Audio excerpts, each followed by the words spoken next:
real question is not if I want to, is if I can do all this. Let's talk about my 10 before the end. First, we have Sasha the Witch. This is by Iris Vradenberg. She is one of my mutuals on here. This is a contemporary fantasy, and it's if Ninth House meets The Craft, which I am totally here for. Next, we have Emily Wilde's Encyclopaedia of Fairies by Heather Fawcett. A lot of you said that this was not as cozy fantasy as I'm thinking it is, so I hope I will enjoy this because cozy fantasy is not for me, and you guys said this was a little scary, so I'm ready. The Wolf Den by Elodie Harper. I picked this up around the time that one book was getting some controversy about being a slave master romance, and they were like, if you want to know about Roman slaves, read The Wolf Den. So that's why I picked this. Next, we have Swimming Studies by Leanne Shapton. This is all about what it takes to be the best at something.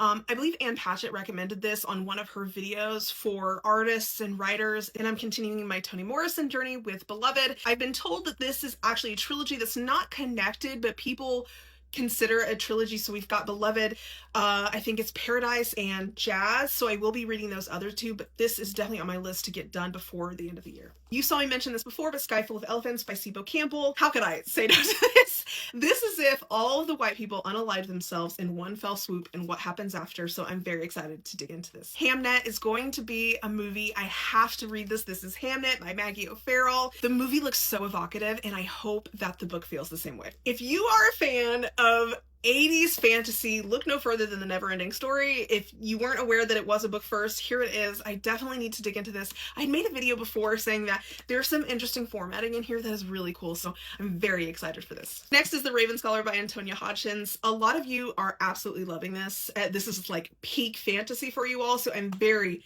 excited to start this. Last but certainly not least, we have Katabasis by RF Kuang. I met her in person and she said my name and she signed it.